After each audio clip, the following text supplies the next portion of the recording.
esika nini wazeko alobaki ke ngai nakotonisa stade oyo te po tonisa stade wana fo tozala claire esengaka makambo mibale soit bosali kisi soit bobimisi mbongo ebele mpona komobilize bato esengaka kaka mbongo ebele makambo mibale mais nazoexplike ndenge makambo yango ezalaka ezalaka makambo mibale oyo ngai nazalaki nango te naza na kisi te naza mpe na mbongo ebele te alors soki oza moto mayele ocomprendre ke sikoyo nakotondisa yango te mais naza koloba boye nakotondisa yango na spectacle spectacle ezalaki to ezalaki te. Bonjour, un jour tokolobake fali abomi musique ya mboko toza kaka musicien congolais moko akobima kolobake fali mutu abomi musique ya mboka oyo oyebi kose compare na bato moko nazaka mozo na bandi bomona ka fona seka po makambo ngo yeri moko esekisaka et le moga lobi, l'honnêteté intellectuelle consiste aussi de reconnaître l'échec. Ça sert à rien de se justifier son échec. Reconnaître son échec, ça tue pas. Et bon, magate, ce qu'on reconnaît l'échec, nayo. Waze kwa zaki na bien. Ah, mais est-ce que magamu waze kwa zoloba? Aza vraiment na raison. Oto yebi ke waze kwa un jour avant Stadium Ebeta, Abeta Stade de Martyrs, a confirmé qu'il y a 100 000 billets qui déjà vendus. C'est-à-dire, voici quoi mon arabiso donc, toza bazoba, to comprendre gâté pour façon zolobela. C'est comme si Congolais tout, Azamaïr était, hein, vraiment. C'est comme si biso tozo mona te, tozo comprendre te, c'est comme si azoloba ke musique avon betango fo sala kana mbongo, fo sala ba plein fo sala kana mbongo. Ba pesa maloba awa wa soso melaka be eloko ekoki na mongongo na ye. Yo ke ko poneloko yo yebi ke ekoka na mongongo na yote. Okoka ko beta yango te, mais pourquoi que na ko sinyango? C'est ça. Donc dans le bel dans cette émission moka na bi ba waze ko so ezaki neti na bamboka mususu ba ko bengisa ye ba ko loba na yeke bozo sala ba perte bozo gaspiller mbonga l'état bo mbongo pa betaki na ba conseil wana ezaki mbongo na ye uteki na poche nete uteki ba mbongo musu ya ba gouvernement ba mbongo musu a sengi akangisi na faire ba 5 quelques $1000 sur ba 200,000 pour que no bwaka ngona mai nengwana tala lelo nengo komi kolela. Tout ça, ngana opesa mingi na akontaki mingi na kofenomide aibeke kofenomide mtu akoya koche apui. Kote mususu azolinga loba na batu nini? Kote mususu azolinga loba na batu nini ke bato bazobeta basala minene. Po ndenge zawana ndenge makambo ezali. Eza mbwakela moka bwaki. Mais oyebi ke ye aza muta ba proverbe ba langila alobaka mpe na mwa sagesse alingi koloba na sansi nini ke non omoni bato babeta ba stade wana donc bango bazana bambongo ebele ou bien bazana bakisi façon azolobela ngo na pas le bien au clair, c'est-à-dire lelo tant que tozomona munane ngo azobeta ba stade ya minene c'est Fally Ipupa na Congo na musique na biso ko c'est Fally Ipupa siko Fally Ipupa muye muta obeta ba stade wana te donc Fally Ipupa zoko ya na capacité ya force na ye ndezo tondisa bato banzembo na ye ya bien so osale banzembo bien so ozobeta musique bien o tondisa ba place ok bato ba okamwa ba yu are na ofali ya beti ba are na onyo sufali ya beti poza ki na banzemba bien so aza na banzemba bien te bato ba roya te bato ba roya oyo ngane c'est ça wazi kwa sheki na yo ko lukango ba resume bele te oui yang ndenge garçon moko bi Félix wazi kwa aza lokuta même koleka Satan yemoko un jour avant stade olobai ke oteki déjà 100 billets sikoyo yo wana okomi kolela vi akoma na ye kolongola na ye bagan donc bato wana nazotanga ba commentaire ezalaki na lobi na yo Félix aye lisusu na makambo ya Denis wana olataka Denis ya Michael Jackson donc inaloba na yo bato baseki na façon moko impossible c'est comme ça moni na vie bef kozalaka loyal eza bien azaki na Fally bien Fally asengi ye pesa nzembo toyemba bozo ko se rappeler nzembo butoyemba tamuzu soki ba yemba nzembo wana na Fally elengeke zala ba wario balengeke ba ya kotonde sesika na po balengeke quand même ko ya koyoka nzembo Fally yemba kina wazeko ou benzembo fali wazi okapesa ki wazi kwa babilo moka ndengo na maintenant ake koyoka masolo ke Koffi Olomide betela ki e Koffi Olomide beteli pona ni Koffi Olomide zaki a précipité ki kuno pona ni po lenga chaka akali kopesa petio na nzembo te itala ka ninga zali donc eza keto salaki lelo yo na komi kulela.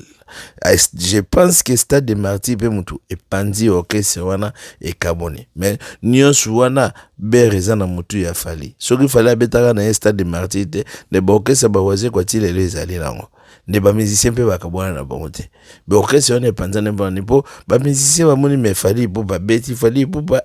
abeti stade biso pe to beta eritaka o mekemelie e waze kwa ke o mekemelie tala lelo orchestre panzani. Donc c'est un peu ça bilanda landeza mabe. C'est pourquoi na vie salaka makambo oyo etali yo talaka vi na yo ndenge zoken kotana na mpa ya voisin te voisin zo kolia soso yo lingi polia soso lokola oyebi ndenge nini ya zui soso te. C'est un peu ça. Donc moko te ya biso babiloka boye waze kwa soko zoko ka musique te tika musique tika ba raison ezanga mutu na makolo tango kotaki na monde musique mutu moka benga kyote bimape mutu moka kotuna ote kotiki na musique ezali kama sonite zongela okoma ba livre est-ce que na kosi ube na lobi mabe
Nasali ya taf savant de terre mon qui est esinga loboko na banzaki au revoir nzoto ezalaki ya Dieu mpe mpo na nzela mpona makarese tapesa putina na bashangane asmaka zwelinga miye destination lililao na disiple ya laona ye asmaka